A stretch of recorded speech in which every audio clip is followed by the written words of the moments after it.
Depois da grande paulada que as aéreas levaram durante a pandemia, parte das empresas já começaram a recuperar o valor das suas ações, mas ainda muito longe do que elas operavam antes de março de 2020. Então, no vídeo de hoje, você vai entender quais são os principais horizontes que essas empresas trabalham e quais são os maiores riscos e desafios que cada uma dessas empresas carrega consigo. Então não perca, esse vídeo de fato traz muitas informações muito relevantes que explicam todas as dificuldades que essas empresas aéreas sofrem.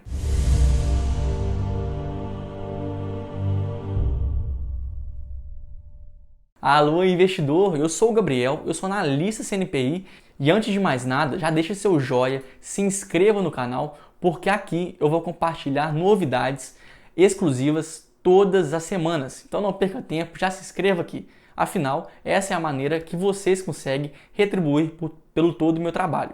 Muitos investidores ficam curiosos para saber se investir nas companhias aéreas são de fato uma boa oportunidade para 2021. Isso porque se a gente pega o preço dessas ações, elas chegaram a cair mais de 85% durante a crise. E de fato, elas estão longe ainda de recuperar todo o valor das ações que estavam sendo negociadas no mesmo mês, em janeiro de 2020. Elas estão, em média, 40% mais barato, mesmo o índice Ibovespa já tendo recuperado e ultrapassado a sua marca histórica. Digo isso porque parte das empresas, e aqui vamos citar a Gol e a Azul, que são de fato as duas empresas que estão em capital listado na Bolsa de Valores, não recuperaram ainda o volume de voos diários que elas tinham no mesmo mês no ano passado. Então, para ilustrar, a Gol estava tendo em dezembro de 2020 uma média de 500 voos diários, enquanto no primeiro mês antes do início da pandemia, em fevereiro de 2020, esse mesmo número ultrapassava 750. Entre os cenários positivos que existem para o setor aéreo aqui no Brasil, a primeira métrica analisada é o de voos per capita, ou seja, a quantidade de voos que tiveram para uma dada quantidade de pessoas. Aqui no Brasil, esse indicador é de 0,5, enquanto na Austrália é de 2,9 e nos Estados Unidos de 2,5, que também são dois países que se assemelham muito ao Brasil justamente pelo extenso território, pela extensa geografia que esses países possuem e de fato são algumas características que nós podemos comparar. Então, a partir disso, a gente consegue ver que existe uma demanda reprimida que de fato o Brasil pode se aproveitar nos próximos anos. A Associação Internacional de Transportes Aéreos, inclusive, divulgou recentemente que existe uma expectativa de dobrar a quantidade de passageiros para a próxima década.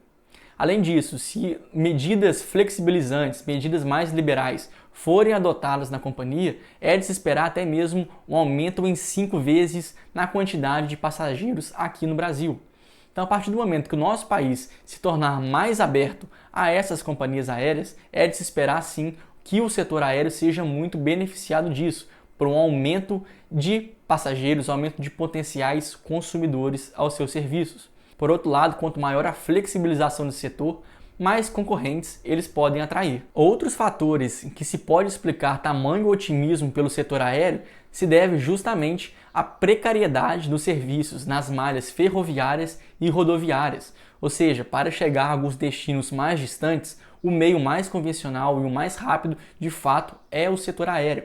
Então, devido à extensa territorialidade do Brasil, talvez o mais prático a se fazer é justamente pegar um voo. Então, a partir do momento que nós temos toda uma geografia extensa e uma demanda reprimida, é uma questão talvez de tempo para que o setor aéreo sim se beneficie de um maior número de passageiros. Por outro lado, essas empresas do setor aéreo possuem alguns problemas crônicos e muito graves.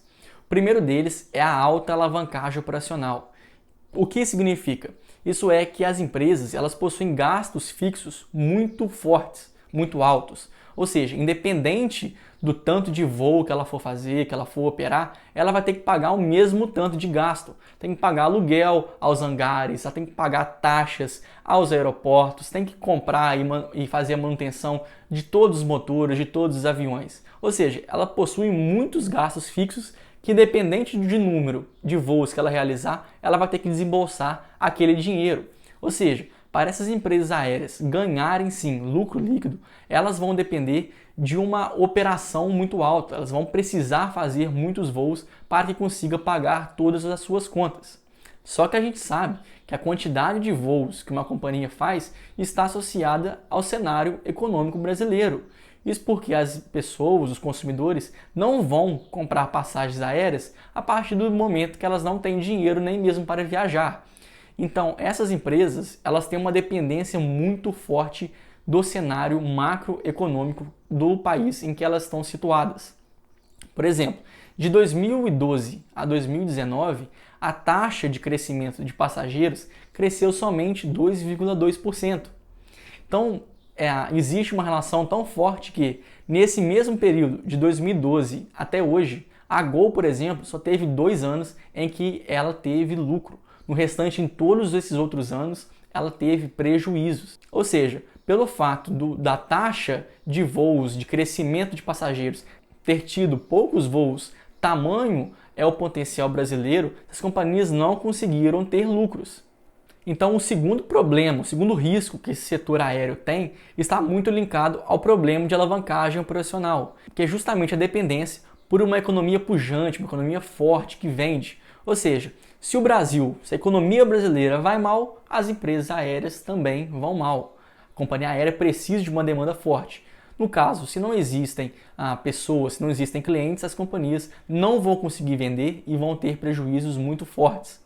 Isso, de fato, aconteceu durante a pandemia, onde a gente viu que a demanda por voos caiu drasticamente. Então, para critério de ilustração aqui, a Gol teve prejuízo de quase 6 milhões de reais por dia, somente para pagar todos os seus funcionários e todos os seus gastos. O terceiro problema está associado à alta concorrência do setor. Isso porque cada uma dessas empresas, elas têm que lutar para ter cada um cliente. Ou seja, elas têm que reduzir ao máximo aquela oferta daquela passagem justamente para atrair o cliente. Porque se o preço estiver mais caro, as pessoas vão decidir por viajar através de outra companhia aérea. Então, através disso, a margem líquida dessas companhias são muito baixas. Ou seja, depois que ela tem que pagar todas as suas despesas, sobra muito pouco dinheiro para as companhias em forma de lucro. Por fim, e não menos importante, se deve o risco da exposição ao preço do petróleo. Já que o petróleo é uma commodity dolarizada que vende em dólar, qualquer oscilação brusca nesse preço pode atrapalhar em muito os resultados operacionais das companhias aéreas, já que mais de 35% de todos os gastos que essas empresas têm vem de combustível. Então, a partir do momento que existe uma oscilação, uma volatilidade no preço do combustível, as aéreas podem ser muito impactadas, porque elas não sabem se vão conseguir repassar o preço que elas compraram do petróleo, do combustível, para os consumidores. Isso porque os passageiros costumam comprar as passagens com o tempo muito antes. Então, caso o combustível aumente muito de valor, as aéreas não conseguem passar essa diferença de preço do combustível para os seus clientes. Então, essa dependência do preço do combustível, de fato, é um problema muito grave, já que representa aí mais de 1/3 de todos os gastos que as companhias aéreas possuem. Por fim, na minha visão, eu não considero que investir no setor aéreo é de fato um investimento muito atraente. Isso porque essas companhias, elas têm problemas crônicos muito graves. Elas vão continuar aí expostas a commodities e mesmo que se no Brasil aconteça alguma reforma flexibilizante que aumente a demanda por voos, essas companhias vão atrair ainda mais concorrentes. Ou seja, a margem líquida, que hoje já é muito baixa, tende a ficar cada vez pior. Então, por isso, essas empresas não passam pelo critério de seleção que eu utilizo, que é de ter uma margem líquida atraente, pelo menos de 10%, e ter consistência nos seus resultados. Como aqui a gente abordou, essas empresas nos últimos anos deram prejuízo atrás de prejuízo. Em poucos anos, essas companhias conseguiram lucrar. Então, por isso, eu considero que o setor aéreo tem muito mais contras do que prós. Então, dessa maneira, eu não gosto de investir no setor aéreo e prefiro outras empresas de outros setores. Então, se você gostou desse vídeo, gostou de aprender todas as novidades que aqui foram abordadas, deixa aqui seu joinha, se inscreva no canal, porque essa é a maneira que vocês têm para contribuir com o meu trabalho. Então, eu aguardo vocês na próxima e até mais!